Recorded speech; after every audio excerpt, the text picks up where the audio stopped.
আমাদের জীবনে এক একটা বছর যেন বন্যার মতো আসে।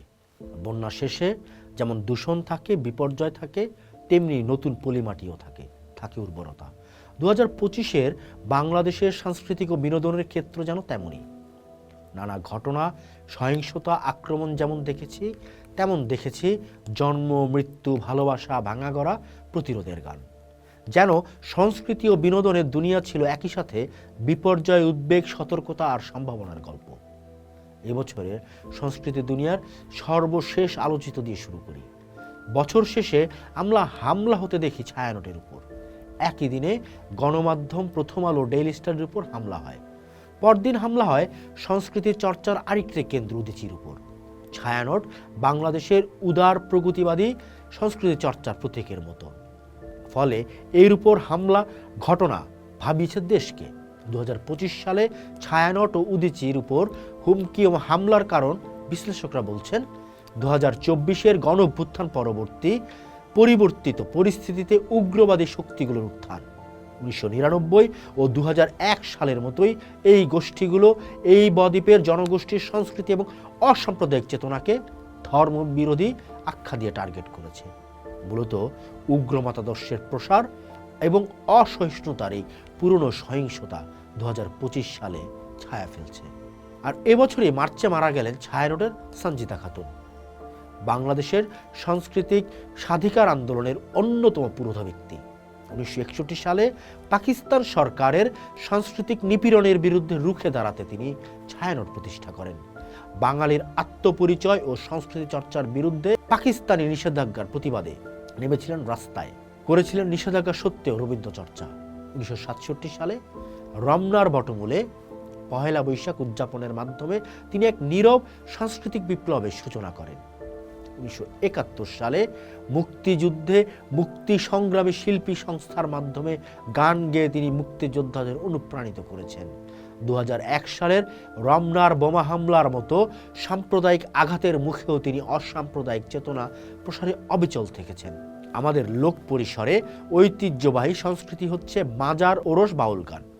2025 সালে বাংলাদেশের ধর্মীয় উগ্রপন্থার একটি উদ্বেগজনক দিক ছিল বিভিন্ন মাজার ও সুফি দরগা ও বাউলদের উপর ধারাবাহিক হামলা।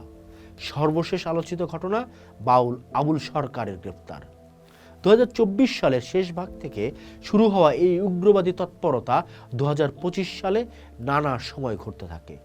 উগ্রবাদী গোষ্ঠীগুলো মাজার সংস্কৃতিকে ইসলামী পরিপন্থী আখ্যা দিয়ে সিলেট, চট্টগ্রাম, ঢাকা, নারায়ণগঞ্জের বেশ কিছু ঐতিহাসিক মাজারে ভাঙচুর ও অগ্নিসংযোগ করে। বিশেষ করে শাহপরানের মাজার ও বেশ কিছু লোকজ সাধকের আস্তানায় হামলার ঘটনা দেশ জুড়ে তীব্র প্রতিক্রিয়া সৃষ্টি করে। এই সহিংসতা প্রতিরোধে 2025 সালে অন্তর্বর্তীকালীন সরকার মাজারগুলোর নিরাপত্তা জোরদার করে এবং অপরাধীদের বিরুদ্ধে কঠোর ব্যবস্থা গ্রহণের প্রতিশ্রুতি দেয়।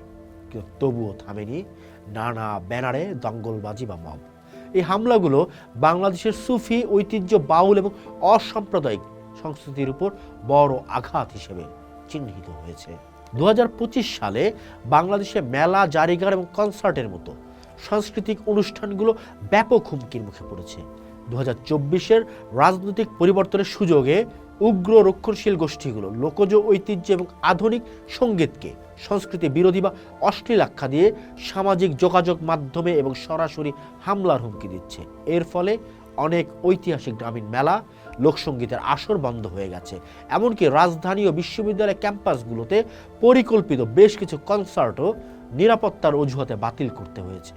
সরকার নিরাপত্তা নিশ্চিত করার কথা বললেও মাঠ পর্যায়ে সাংস্কৃতিক স্বাধীনতার এই সংকোচন সৃজনশীল কর্মীদের মধ্যে গভীর উদ্বেগ তৈরি করেছে। এত খারাপ খবরের মধ্যে ভালো খবরও আছে।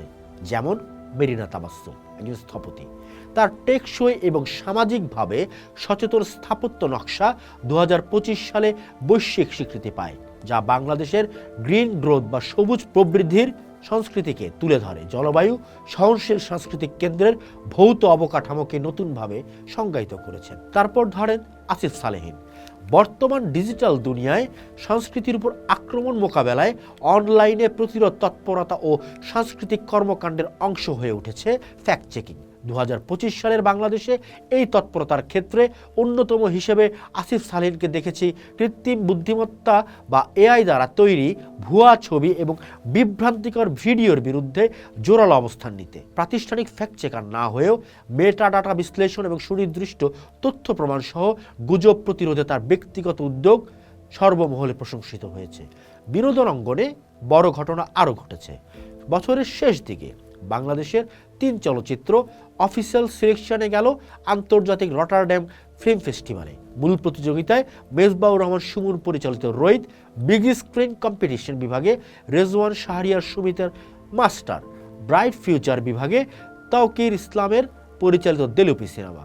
বছরের মাঝামাঝিতে তানিম নূরের উৎসব সিনেমাটি আলোড়ন তুলেছিল মানুষের ভেতর।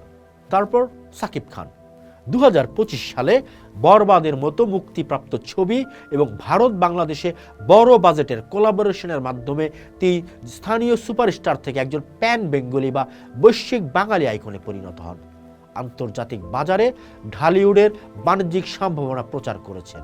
এরপর গ্রাফিতি কালেকটিভ, বেনামি বা সম্প্রদায় শিল্পী, সেই নামহীন শিল্পীরা যারা ঢাকাকে বিশ্বের গ্রাফিতি রাজধানীতে পরিণত করেছেন।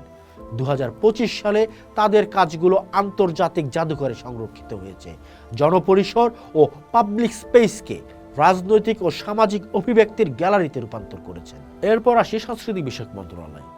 সাংস্কৃতিক বিষয়ক উপদেষ্টার দায়িত্ব পালনকালে এ মন্ত্রণালয়ের উপদেষ্টা মোস্তফা সরোয়ার ফারুকী বিতর্কিত সেন্সর বোর্ড বিলুপ্ত করে একটি আধুনিক সার্টিফিকেশন ব্যবস্থার চালুর নেতৃত্ব দেন, যেটা সংস্কৃতি বিষয়ক মন্ত্রণালয়ের সাফল্য। এর ফলে চলচ্চিত্র, রাজনৈতিক ব্যঙ্গ এবং সেন্সরশিপের গল্প বলার পথ উন্মুক্ত হবে বলে মনে করছেন ইন্ডাস্ট্রির মানুষরা, এবং প্রথমবারের মতো মন্ত্রণালয় লালন মেলা সরকারিভাবে পালন করে। এরপর ইনকিলাব মঞ্চ ও হাদি।